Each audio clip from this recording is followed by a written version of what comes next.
kalau tidak viral, tidak dikeluarkan alat bukti ini, tidak dibikin video editan, nggak akan ada hal seperti ini. Nah, silahkan kalian menilai saya bodoh. Netizen bagi saya dalam menjalankan profesi tidak berpengaruh.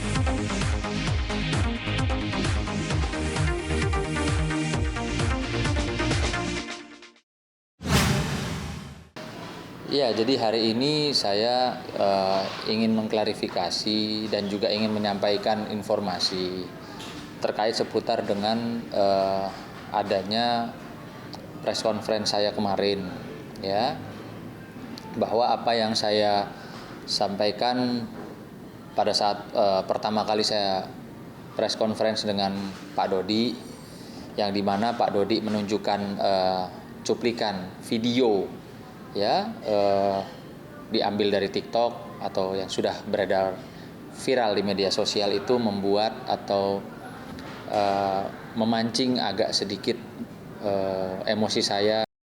Kalau kalian semua para netizen masyarakat berbicara tentang bagaimana tumbuh kembangnya seorang anak yang bernama Gala, lihat, ini fakta dan kejadiannya nyata. Rekam digital tidak bisa dihapus.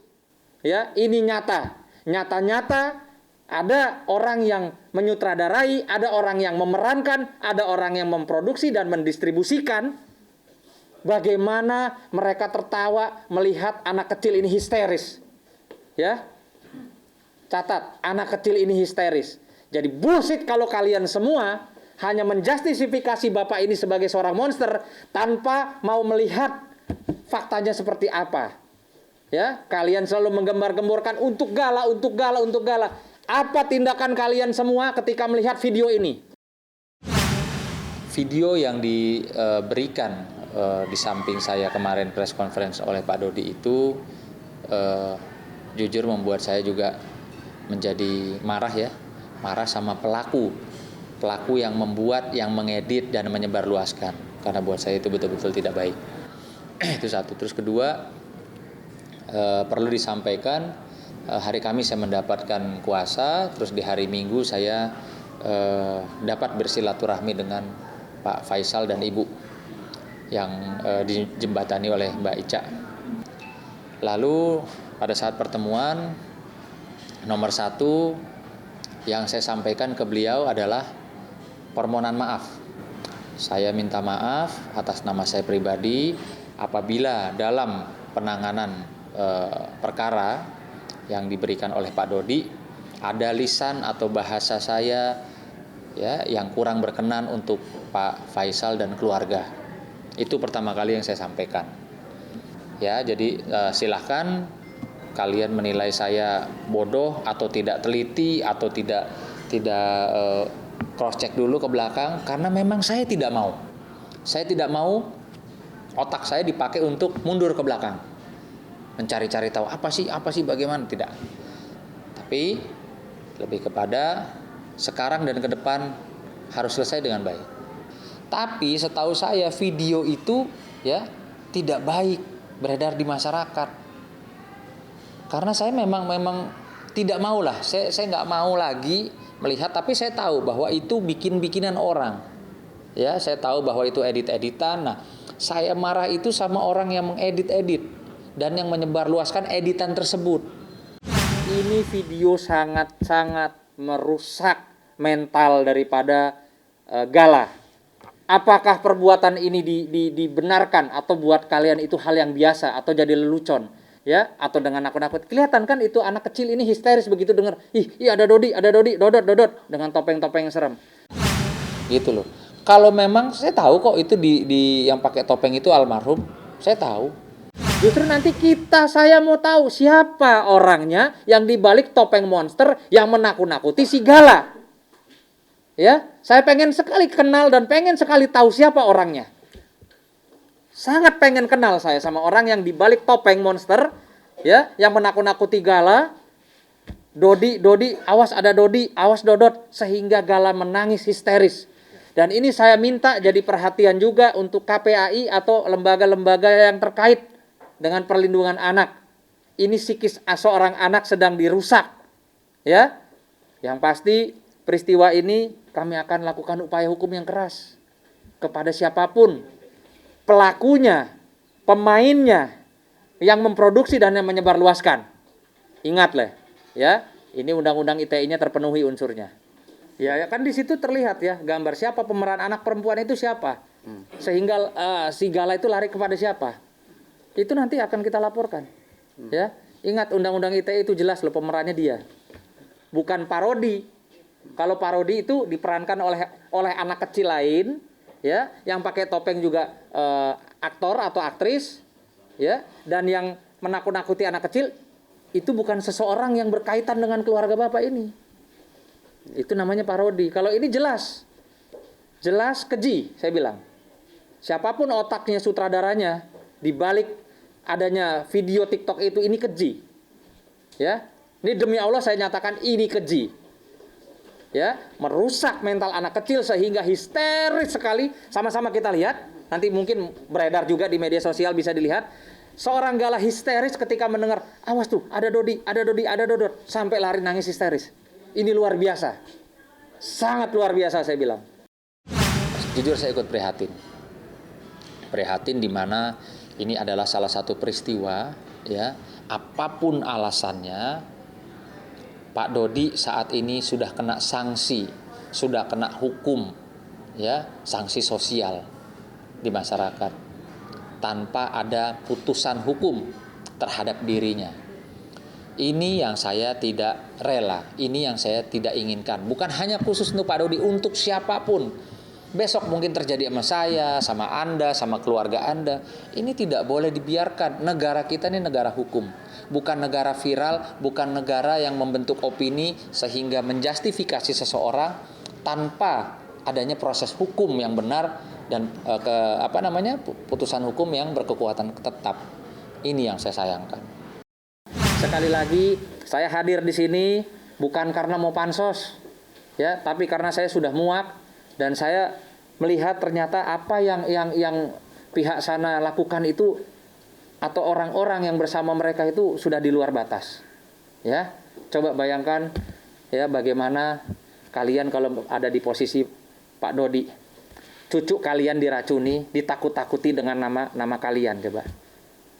Saya rasa sementara itu yang saya bisa sampaikan, karena yang pasti dari sini kami akan melakukan upaya hukum kepada siapapun, ya, termasuk yang sudah disampaikan Pak Dodi. Kalaupun memang harus, ya, Pak Faisal yang bertanggung jawab atau anak-anaknya atau keluarganya, kami akan lakukan upaya hukum, gitu ya Pak ya. Betul. Itu bukan CCTV dan ini alat bukti sudah kami kumpulkan. Jadi jangan, ya, saya minta jangan pernah berpikir, ya, negatif atau menjustifikasi seseorang kalau kalian tidak tahu apa yang sebenarnya. Dan bahwa bukan kita diam selama ini Pak Dodi atau Bang Milano dianggap diam karena kami takut atau kami salah, ya.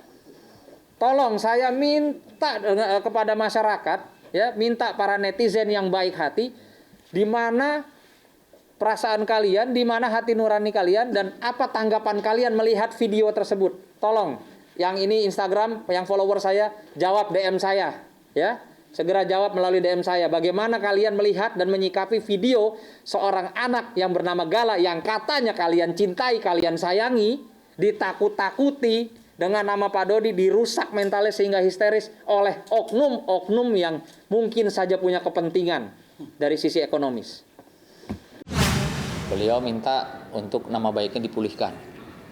Nah, kalau bicara dipulihkan, tentunya namanya kami diberikan amanah. Tidak usah seorang Pak Dodi, seorang pembunuh pun juga masih punya hak, ya, punya hak untuk dibela.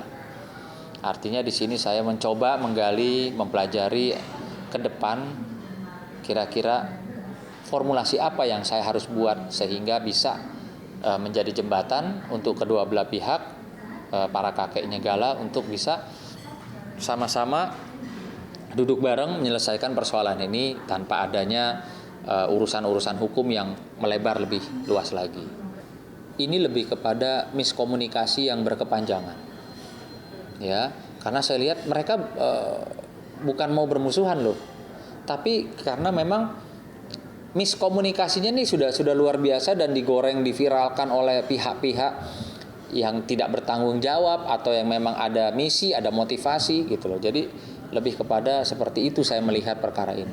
Saya punya surat kuasa itu bukan untuk membela Pak Dodi membabi buta, karena perlu digarisbawahi tidak 100% Pak Dodi salah dan tidak 100% juga Pak Faisal benar. Artinya kemarin saya mencoba membuat satu formulasi di mana saya minta mereka berdua bicara untuk kepentingan Gala, bukan mengikuti ego, gengsi, atau kata orang, atau bisikan-bisikan orang, supaya bisa sama-sama duduk. Ini buat Gala. Sama-sama bermaaf-maafan. Bukan Pak Dodi minta maaf sepihak, atau juga sebaliknya Pak Faisal minta maaf sepihak kepada Pak Dodi. Tapi saya ingin bisa sama-sama kayak silaturahmi lebaran, sama-sama bermaaf-maafan. Saya sih tidak bilang ini satu permusuhan ya. Saya belum melihat itu jadi satu permusuhan, tapi lebih kepada tambah jauhnya mereka ini akibat juga ya tangan-tangan kalian tentunya para netizen. Ya, saya yakin ada campur tangan kalian sehingga membuat ini semua jauh.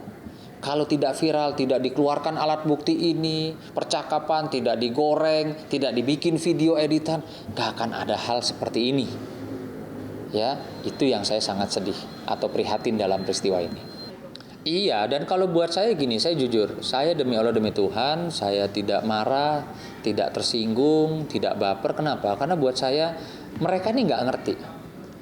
Lebih banyak, boleh saya katakan 90% orang nggak ngerti persoalannya. Hanya ikut-ikutan itu juga banyak. Wah, ini lagi ada berita seru. Kenapa? Oh, itu si Pak Dodi gini. Wah, udah dia tangannya langsung ketik. Pak Dodi gini gitu loh langsung ya. Jadi saya lihat itu sebenarnya bukan masalah siapa-siapa gitu loh. Ya, bukan masalah siapa-siapa, tapi lebih kepada ini ada kaitannya dengan campur tangannya para netizen. Saya yakin kalau dari awal netizen mendorong ini baik, pasti juga akan baik. Tapi karena dari netizen lah ya yang membuat ini akhirnya jadi makin jauh gitu loh jaraknya. Netizen bagi saya dalam menjalankan profesi tidak berpengaruh. Ya, tidak berpengaruh apapun kepada saya. Saya menjalankan kuasa itu tentunya berusaha profesional. Orang ada perkara berusaha mencoba untuk menyelesaikan. Namun demikian, apa yang kemarin hasil pertemuan saya dan formulasi yang saya coba buat untuk kedua belah pihak agar supaya bisa damai dengan baik, itu belum dapat nasihat saya belum dapat diterima sama Pak Dodi, sehingga saya selaku penasihat hukum merasa saya sudah tidak ada gunanya lagi kalau sebagai penasihat hukum menasehati kliennya belum mau mengikuti nasihat hukum saya, walaupun itu memang hak daripada klien ya, sehingga saya rasa saya harus mengambil sikap, dan per hari ini saya sudah mengambil sikap. Saya sudah mengundurkan diri dari tim kuasa hukumnya Pak Dodi, dan tadi beliau sudah menjawab. Buat saya jawaban beliau juga baik ya, menandakan tidak ada permusuhan, tidak ada hal-hal yang negatif antara hubungan kami atau silaturahmi kami. Ini yang perlu masyarakat ketahui ya, bahwa setiap seorang advokat itu harus ketika diberikan amanah oleh kliennya menjaga kerahasiaan kliennya, menjaga perkara-perkara kliennya, dan tidak boleh ya berada atau berbalik menjadi klien daripada lawan klien awal gitu loh. Jadi itu sangat-sangat melanggar hukum dan aturan advokat, undang-undang advokat. Jadi saya tetap mensupport Pak Dodi dan Pak Faisal secara pribadi untuk bisa mendapatkan formulasi duduk bersama dan berdamai bersama. Kalau saya sih berpikir ya, ini kan dua-duanya kakek, dua-duanya darah daging. Tidak sepantasnya diperebutkan siapa yang berhak, siapa yang tidak berhak. Harusnya dari awal sama-sama duduk, sama-sama buat kesepakatan, perjanjian ya, nggak perlu sampai ke persidangan. Bisa oke, Sabtu, Senin, misalnya dari Senin sampai hari Kamis ada di saya, Jumat sampai dengan Seninnya ada di Bapak, kan begitu. Artinya ini kan bukan sesuatu benda yang harus diperebutkan atau diributkan. Ini darah daging cucu yang seharusnya tidak ada dalam area yang perseteruan kakek-kakeknya untuk memperebutkan atau bagaimana gitu. Iya, tentunya biasanya kalau melihat peristiwa kasus-kasus seperti ini, merujuknya adalah kita sama-sama bisa menilai, melihat di mana Gala merasa nyaman, di mana Gala mendapatkan perhatian pendidikan, di mana Gala mendapatkan ya diurus ya, gitu loh. Biasanya segitu. Lihat kedekatannya, siapa lebih dekat, karena ini anak masih terlalu kecil, baru 1,5 tahun usianya kalau nggak salah. Itu yang harus kita jaga.